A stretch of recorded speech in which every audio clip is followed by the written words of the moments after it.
person in this room who would be happy to be treated as this society in general treats our citizens, our black citizens. If you, as a white person, would be happy to receive the same treatment that our black citizens do in this society, please stand. You didn't understand the directions. If you white folks want to be treated the way blacks are in this society, stand. Nobody's standing here. That says very plainly that you know what's happening. You know you don't want it for you. I want to know why you're so willing to accept it or to allow it to happen for others.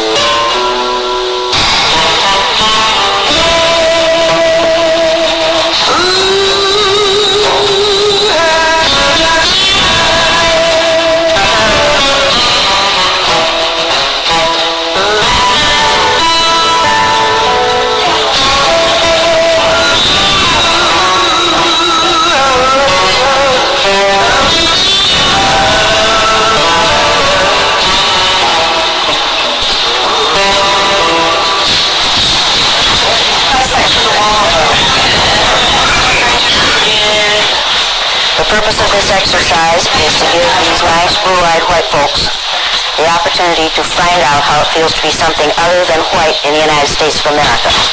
And these people today are going to learn more than they want to know. The purpose of this exercise is to help these people walk in the moccasins of a person of color for a day.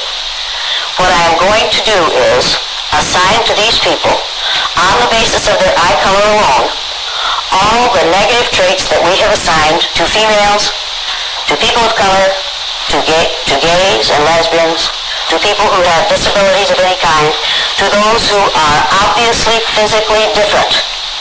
We are going to assign to these people all the negative stereotypes that we have so easily assigned to those groups.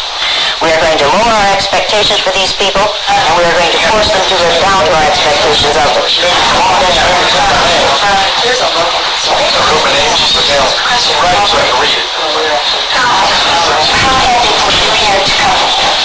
Not at all. They're just sitting. We just set them into a room in which there are 3 chairs for 17 people. It's hot in there. Is it hot in there? Well, then it's probably smelly, isn't it? Because we're like people sweat a lot, and we don't smell good. So I wouldn't want to be in that room after they've been in there.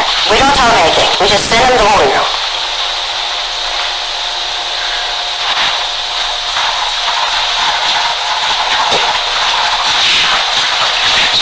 A new reality is going to be created for these folks this morning.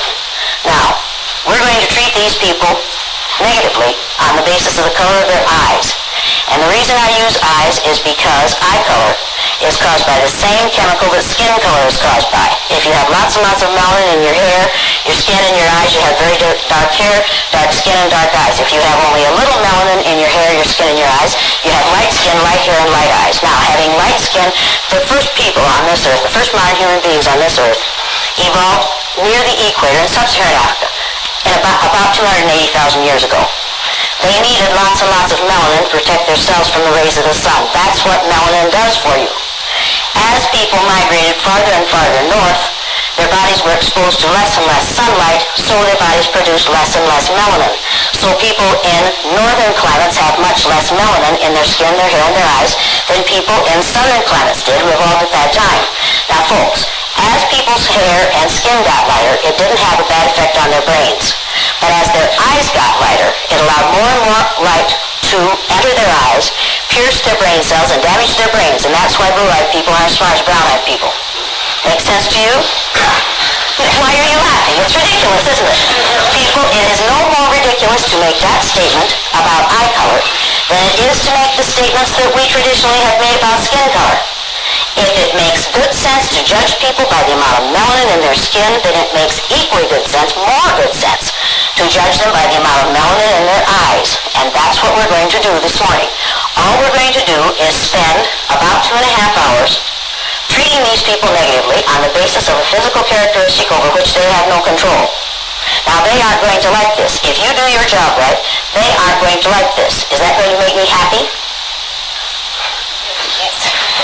Yes, because I want them to be uncomfortable, and I want you to help them to be uncomfortable. Keep the noise down.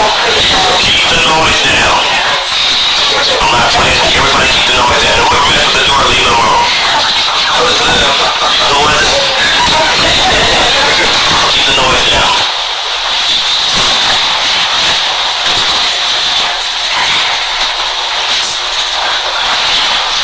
I think we should sing We Shall Overcome.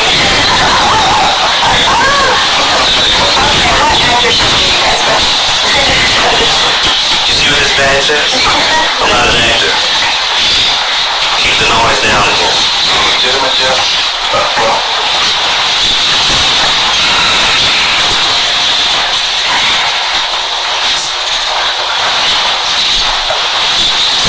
Blue-eyed people are smart as brown-eyed people. I can prove that to you by giving you and them the Dove Counterbalance Intelligence Test. Now, this is an intelligence test that was developed by a black male a number of years ago, and the purpose of this test is to give white folks the opportunity to find out how it feels to take a test about which you know virtually nothing, and have your IQ based on your ability to pass the test about which you know nothing, that you have learned nothing about. We do this with people of color and with immigrants in this country all the time, and we base our judgment of their IQs on their ability to respond to items about which they haven't learned. The blue-eyed people aren't going to know many of these answers because they aren't very intelligent, because they haven't had to learn about people who are different from themselves, because they have only had to learn about white culture. This is a test that is based on the black culture of a number of years ago in this country. These blue-eyed people won't know many of these answers because they aren't smart, they aren't caring, they aren't curious, they don't feel that they have to learn about those who are different from themselves. That's the way they are. You people, you brown-eyed people, are going to know at least half of these answers because you are smart, and you are caring, and you are curious about those who are different from yourselves, and you've learned a whole lot about those who are different from yourselves, and I'm going to give you the even-numbered responses. Now, this is not cheating, people. This is called reinforcing our position of power in this room. Everybody understand that? We do this all the time in the public, private, and parochial schools in this country. It is one of the ways we teach people who the superior people are. We give culturally biased tests on a daily basis in this country. Make no mistake about that. We use culturally biased textbooks.